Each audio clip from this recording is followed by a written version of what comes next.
Welcome back to the Home Studio Simplified channel. Today we are going to be continuing our Creating a Song Step-by-Step 2.0 video series. This will be video 2 of the series. And if you have not watched the first video, I will include a link in the description of this video so that you can go back and check that out. I would definitely recommend that you do so. Also, there will be a little ticker at the top right hand of your screen. You can click on that to go back and watch as well. By way of announcements, I would like to congratulate Mike G for winning the Harmonic Square guitar pedal that we were giving away on the channel here. Hope that fits very nicely on your guitar pedal, and it will be shipped out very soon. I would say by this Friday, actually. And by way of announcements as well, we also have shirts now available in the HSS Simplified Threadless shop. You can go over and check that out. All Dynamics Matter. This is currently the only design that we have uploaded. Until November the 1st at 9 p.m., all of your purchases will be 10% off. And I do believe that the promo for free shipping is still enabled as well. So go check that out and buy you a cool shirt that will make people question you. Never know, it might turn into an opportunity for you to help mix and master or even record something for them. Either way, it's going to help the channel out, and I would greatly appreciate that. All right, so let's go ahead and move on to the portion of the video that you've all been waiting for, and that is the actual song itself. So the last time when we picked up sort of where we left off, just to give a quick recap, we talked about how that we had an intangible idea and we were trying to make it tangible. So it all begins with an idea. We had to sit down with our instrument of choice, whether that's a piano, violin, guitar, whatever it might be, and flesh out the width and the breadth of the song. Now, I personally like to do this on the couch, and I just kind of take a pad of paper in there with me and write down all my ideas and try to get my chord progressions lined out, see what kind of, just throw everything at the wall and see what sticks. And from there, we talked about coming back into your DAW then, or your even your phone. You can make a scratch track on your phone, but the main purpose is to get that recorded as quickly as possible so as not to lose the vibe of that song from the end product. And then we can come into our DAW and start to add instrumentation for a rough draft and brainstorming ideas. And we did that here with addictive keys, string section, and then just a pad.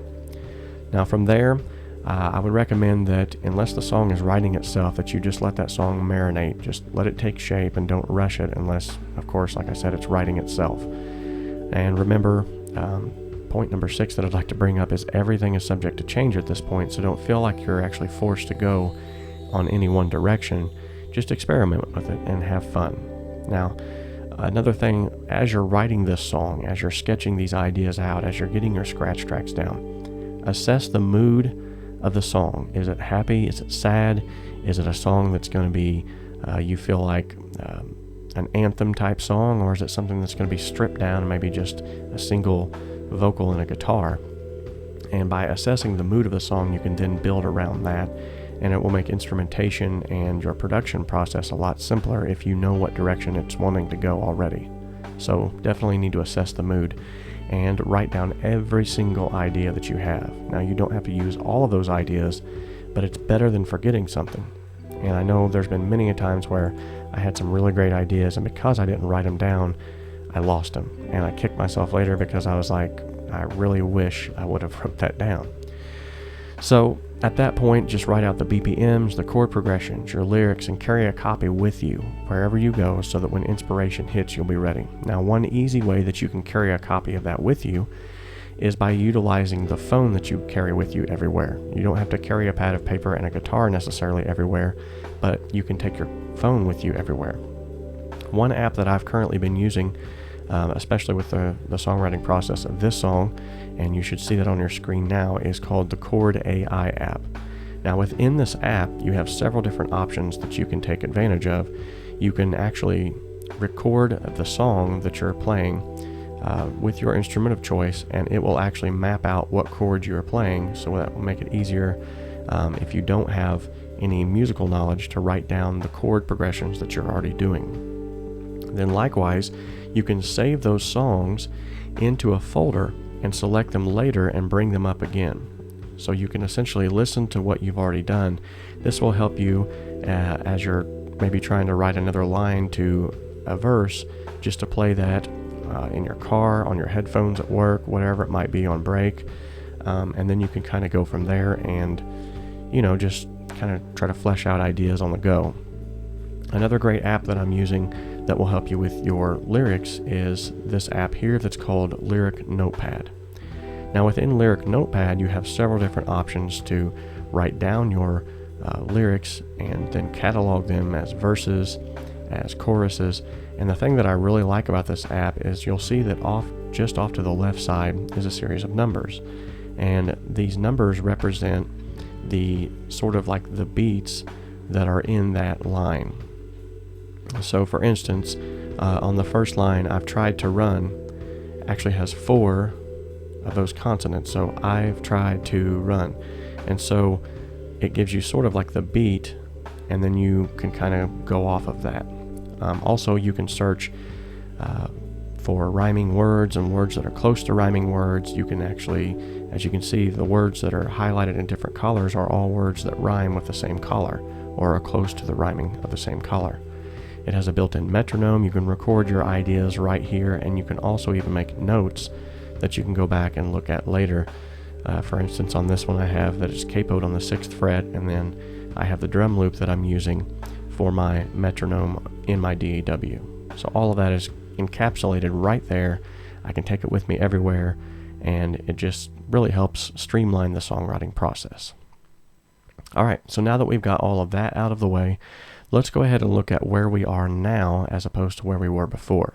So before, we had an electric guitar track that I used for a scratch track just to sort of get some ideas and to make sure that this drum loop was actually going to work.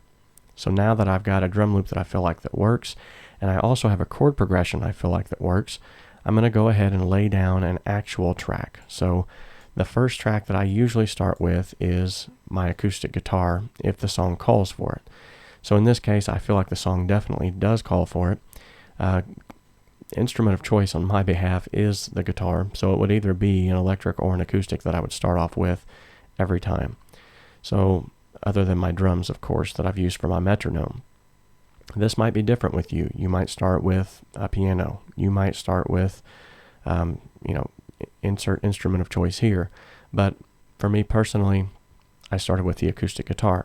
So let's go ahead and take a look now at exactly how I'm recording this guitar so that we're not leaving anything out. And if you maybe have not recorded an acoustic guitar this way, it might actually help you to see some different variances, ways that I personally do it. So as you can see here, I'm setting up the microphones in my little small studio here. And I'm starting out with one microphone, which is the Blue Spark. And I'm going to set that about 6.5 inches away from the top of the guitar, the acoustic guitar, just right above the fretboard at the very top where you would normally rest your arm. Now the other is the MXL V67G, and I have that just over my right shoulder and pointed down towards the sound hole. Now you'll notice that I actually had a measuring tape at first in this video, and what I'm doing is I'm trying to use the 3-to-1 rule.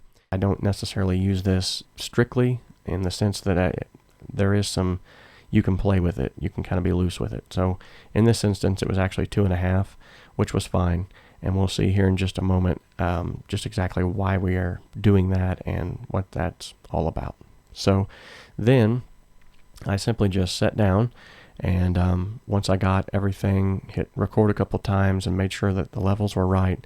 Once I made sure that everything sounded the way that I liked it, I went ahead and added a DI source to my acoustic as well. Now, there's a lot of varying opinions as to whether you should actually use a DI or not. For me personally, I always use a DI just for the simple sake that even if I don't use it, I have it. And what I mean by that is if something was to fail with one of the microphones, or maybe I got a bad background noise, I can kind of accentuate some areas where I can dip out of others. And for me personally, yet again, I always use that DI track just underneath the mic'd tracks to just kind of add a little bit of something like some oomph underneath of it. It adds harmonics that the mics don't pick up, and there's just, well, actually here I'll just show you. So if we look at the screen now, we see that this top track here is the acoustic guitar just over my right shoulder. This is the MXL. This particular recording here is the Spark, and this is my DI source, which I ran through my pedal into the back of the 6i6. Now, before I even started, after I had recorded these and just took some practice recordings, the first thing I checked for is phase, because anytime that you have more than one microphone involved, you're going to have phase issues. And that's the whole point of measuring and the whole point of the 3-to-1 rule, which I don't have time to go into right now. But basically, if the mics are 3 feet apart, and this is just kind of vaguely covering the surface of this, but in this instance, if the mics were 3 feet apart, they would have been close to, if not perfectly in phase. Because it was 2.5, they're going to be out of phase just a little. And so the way that I can check this is actually go over here, and in this little gray area right here, you can actually adjust how big or how small your waveforms are without adjusting the gain. So I'm going to make them just a little bit bigger, and then I'm simply just going to hold the Alt button and my mouse wheel to scroll in to this area. And what I'm looking for are the hills and the valleys right here. So as you can see,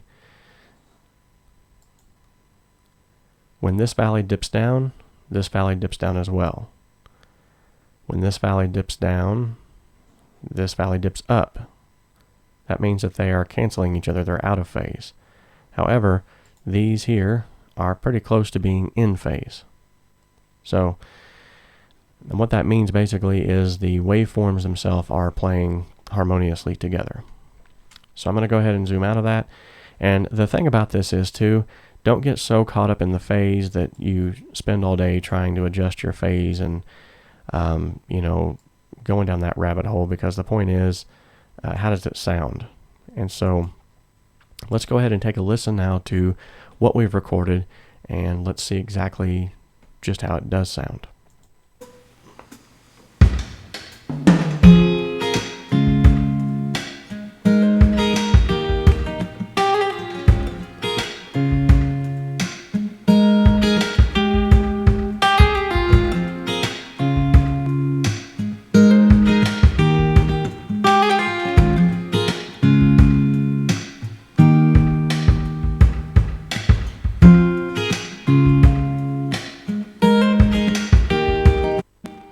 Okay, so what I just did there was I actually adjusted the phase, and this is the phase inversion button. So basically what this does is, if this is grayed out, the phase is exactly the way that it was recorded. If it's orange, I've actually flipped the phase. So I've taken all of the hills and I've turned them into valleys, and the valleys into hills. So essentially what happens is, if I have a situation where they're not in phase, I can make them in phase by flipping them. Here's what it sounds like if it's not in phase, just to sort of give you a reference. Now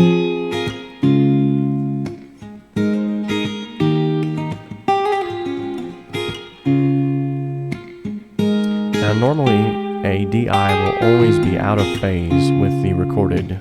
There have been very few instances that I've ever had where it's been even close to being in phase. So I almost always will just automatically flip the phase on the DI source. Listen to the sound difference whenever the phase flip comes in.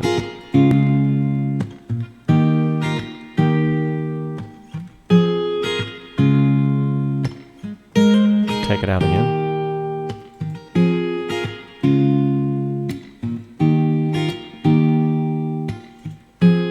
And bring it back in. So what you'll notice is that when the phase is inverted, and which makes it in phase, low end comes back. That's one of the big indications that things are out of phase. It's when there's no low end, or it just sounds like it's almost got like a chorus effect on it. Let's take a listen now to these two guitar tracks together and see if the phase inversion actually helps or doesn't help.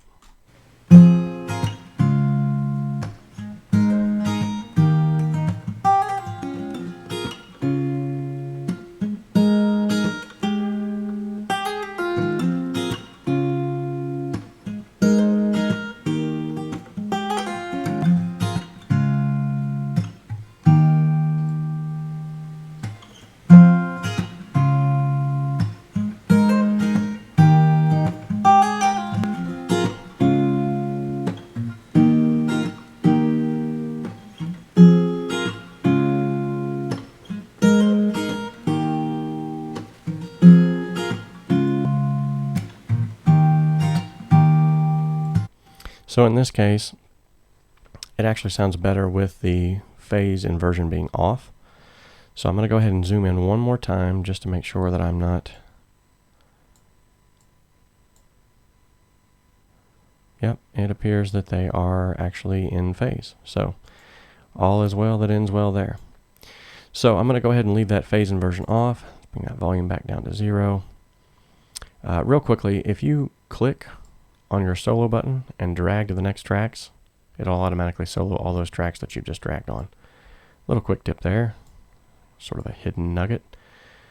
Now let's go back and check it out with the drums and get a little listen here.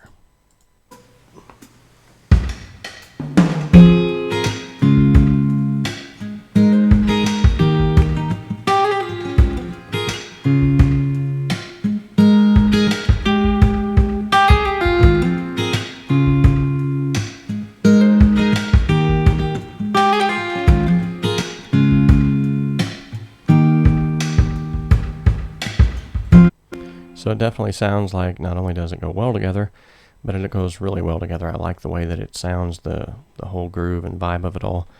One thing you would notice is that on the mic'd tracks, there's a lot of high-end hiss. Now I'm going to show you some things that you can do to get rid of that. Let's first click on this. Yet again, here we go with another little gem. So if I select all three of these and I hold the shift button and move one, they will all move the exact same height. Another little hidden gem there. Alright, so let's go ahead and check out the track here and on the Pro channel.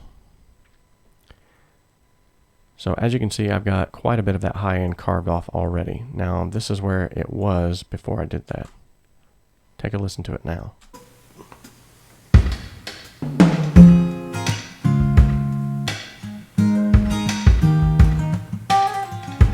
So as you can see, that high end hiss now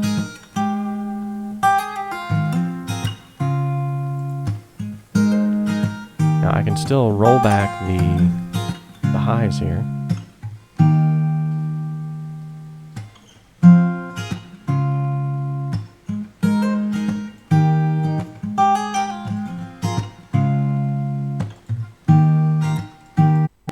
So that took care of the biggest portion of it, but yet it's still kind of prevailing, and I don't want to ruin the dynamics or the sound.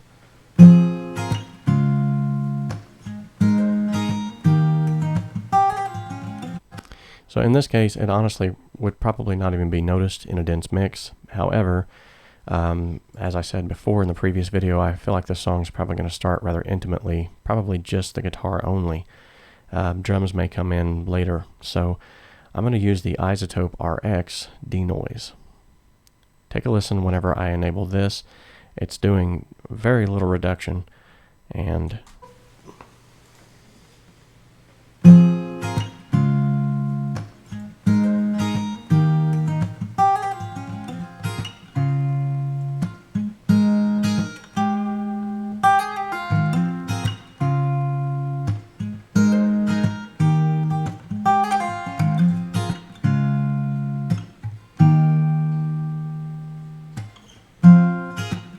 so now it's almost completely gone.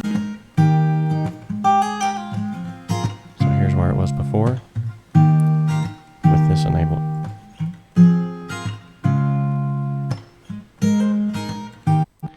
So there is another way to combat this noise issue, and that is just to simply export the track by utilizing the export feature, going into set this to wave and set this to tracks. Now the track that I have highlighted will be the first to show up. I can go ahead and select 24-bit, export that to my desktop, fly that into Audacity, and Audacity actually has a free version of a noise eliminator. It does really well. It's very transparent, and if you have not used it yet, you definitely should give it a try. I'll show you that in another video maybe down the road if you're trying to get rid of noises. I actually have one for dialogue on my channel somewhere, but I don't want to take up too much time on that as of right now because it really doesn't sound that bad on this particular track. So yet again, before and after.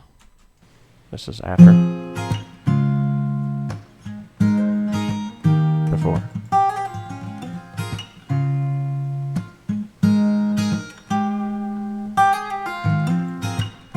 Okay, now, as of right now, you're just listening to only the mics. Now, this is where the DI source comes in. I'm going to take that DI source all the way down. We're going to listen to all three of them together, and then I'm going to slowly bring in that DI source, because by itself, the DI source, as you can see here, does not sound the greatest.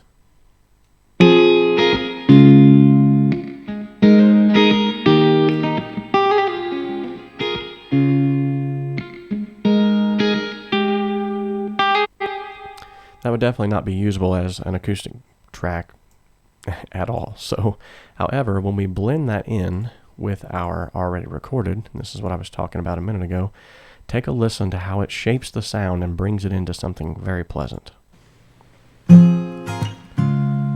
So this doesn't sound bad as it is. However, when I start to bring this in,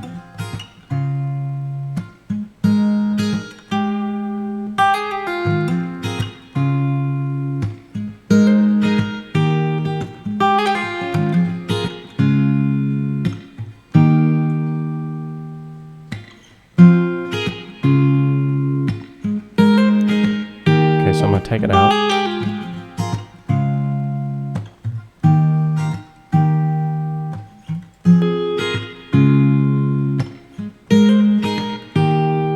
And you can definitely always just blend that to taste. So let's talk about some of the processing that we've done on these acoustic guitars, because I'm sure it's going to be brought up. This is actually preloaded effects, synths, buses, and everything that I've got preloaded. All of these tracks are color-coded. They're already labeled. Essentially, when I pull up this, and if I'm going to sit down and write a song, I just use the same template, which I call the Pro Startup template. I actually will include a link to that in the description below as well. I do sell those for $10 a piece on eBay. You're more than welcome to purchase one. And I wouldn't normally sell them, but I put a lot of time into these things because, as you'll see, they're already color-coded. Everything is already pre-routed. You have synths already made, and on every single track, if you go to the clip pane, or the track pane rather, you'll have over here several pro tips. And that's just quick little helps to get you started if you're not familiar with mixing. It'll kind of give you some good starting points. Like here, for instance, it tells you high pass at 80 hertz. You can get fullness at 120. You can get boom at 2 to 240 hertz. You can get your presence on these vocals from 5 to 6,000 kilohertz.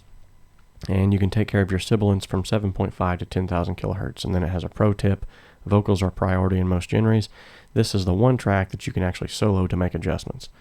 And that's, I believe, still stands true today. So every one of these tracks has little pro tips that are built into them, but essentially I've already got this all pre-routed, and this is what I always will do. Now, all of it, yet again, is subject to change, and there may be some songs where I don't use all of these synths. I can just simply take them off. It's no big deal at all. But on each one of these guitar tracks, you'll notice I have 3 different reverbs that I'm sending them to. A reverb short room, a reverb medium plate, and a reverb long haul. Now, you don't necessarily have to use the plugins that I am using. You can use the ones that you like, but just set up something to where it's something that you like. And the reason why I do this is because it's so much simpler to have one instance of a reverb plugin on 3 buses than to have, in this case, it would have been 3, 6, 9 instances of a plugin, plus the 2 that I've already gone here. So you're looking at 12, 13, 14, 15, 16 plugins that would have been enabled if I would have done them all individually. So I've just simply had a send. I've created a send, and I'm sending them on this journey to this bus over here, where they're going to be picked up on a bus channel that just has that reverb automatically baked into it. And so to hear what only that reverb sounds like on the bus, we'll go ahead and check that out real quick. Not that it's necessarily needful, but it might give you an idea of maybe some settings. So this is just the short room. It's nothing too major.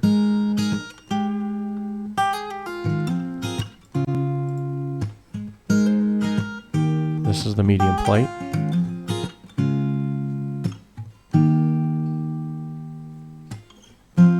and this is the long haul.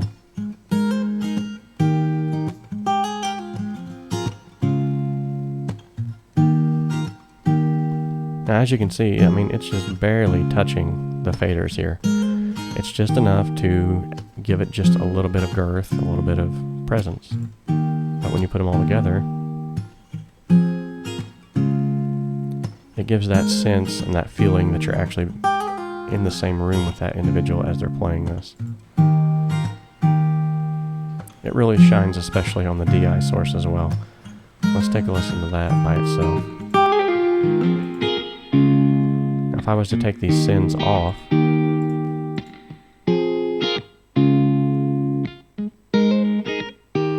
that just sounds like junk.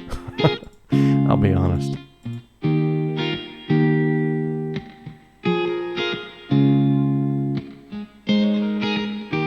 That sounds a little more usable. So here we are on part 2 of the series, and we've got the actual tracks down for the song from the acoustic standpoint. Now, I've taken the very same drum loop that I'm using for my metronome, and I'm actually utilizing that to write my bridge. And like I told you before, I felt like this song would need a bridge. I'm going to hit the F key, by the way. That will bring all of the tracks into the same view. So instead of actually writing a bridge where it needs to go, which I don't know where it needs to go at this point, so to save time, I simply just used these other guitar tracks with the very same setup and the very same drums and recorded my bridge chords over top of that. So let's take a listen to that.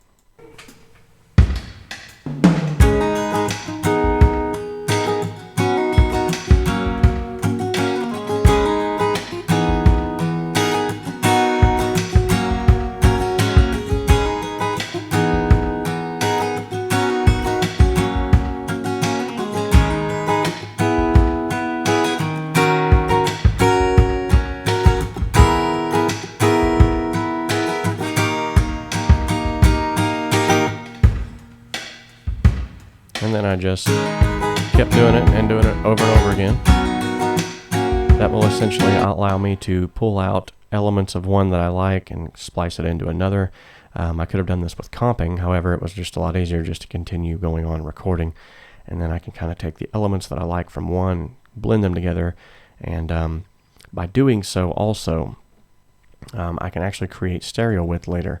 For instance, I've got one recording of the bridge right here. And then I can go down, hey, here's a secondary recording of the bridge right here. I didn't have to mic up and re-record and all of that. I did it all in one setting. So now, essentially, I can take these and move them above those tracks, pan them hard left and right, and I've already got a wide stereo field. So, essentially, I've doubled the tracks with half the time. So, it's all about saving time, and I'm definitely all about that. So this is, we're at part 2 right now. So I wanted to go ahead and send it out there too, as I've already posted it on the Facebook page. I will be asking for instrumentation on this if you're willing to. Now, I could very well just sit down and do this entire song myself. I've done it before. I've released entire EPs where I've done all of the instrumentation, but I thought it would be really cool to invite you guys along to actually help shape this song. So there are some elements that I don't shine in as well as others. The bass guitar is definitely one of them, so I would need a bass guitarist if there's anyone out there who would be up for helping in that way. Also, for keys. Now, I do have some keys here, and I could definitely send you at least a good starting point on the chord progression, and then I'm sure a actual piano player could do really well with that. I would like to see maybe some organs. Someone who's good on the keys, or actually some real strings would be awesome, like a real violin or cello player if you're out there. Anyone who wants to help basically with instrumentation, as long as it's not something that I'm going to be doing myself, I would love to have your help. And I might even ask, this would be kind of cool I think too, for some backup vocalists later on in this process. So if that's something that you're interested in, comment in the description of this video, or down below rather, or just get a hold of me through the Facebook page. You can message me through that page. That's facebook.com/Home Studio Simplified. Or, just send me an email at homestudiosimplified@gmail.com and let me know how you would be interested in helping. Then, when we get to video 3 and 4 and 5, we can start flying in your instrumentation. I'll actually show you how I use other instrumentation into stuff that I've already pre-recorded to mix it to sound like it was included within the same recording in the same room. And then we can take all of those elements, begin to mix them, master them, and at the end of the whole series, everyone who's been involved will have their hand in helping others by creating a song step by step, and you'll definitely get some kudos. And if the song goes to release, you'll also be included in the list of individuals who have helped with the song, so your name can definitely be included on that as well. So the next part, on video 3, we're going to be actually taking this and trying to flesh out where exactly the breaks need to be. Where does the bridge need to come in at? How do we need to transition from chorus to bridge, or from verse to bridge? Are we going to have a guitar solo? We're going to be going over that in video 3, and I'm looking forward to some of the instrumentation that you guys might want to help with as well. So video 3 might be postponed, considering I might be waiting on individuals to help with instrumentation. But either way, I really feel like it's going to be a cool thing. And I appreciate everybody's help so far, and I appreciate all of your support. Thank you so much for liking the videos and commenting and saying thank you. That right there is huge. It makes a big difference to someone like me who's taking a lot of time out of my day to make these videos, to know that there's actually people that's watching and people that actually like what I'm doing. So thank you guys so much. Love each and every one of you. Get in there and follow along with me and start writing your own song. That would be really awesome. I'd love to see what you guys are creating alongside of this video series as well. And remember, if this is your first time here, or even if you've come around numerous times, be sure to subscribe and like and comment on these videos. Hit that bell icon, and every time I upload a new one, you'll be the first to know. Until next time, guys, I will see you on the next video. You all have a great day. God bless, and talk to you later.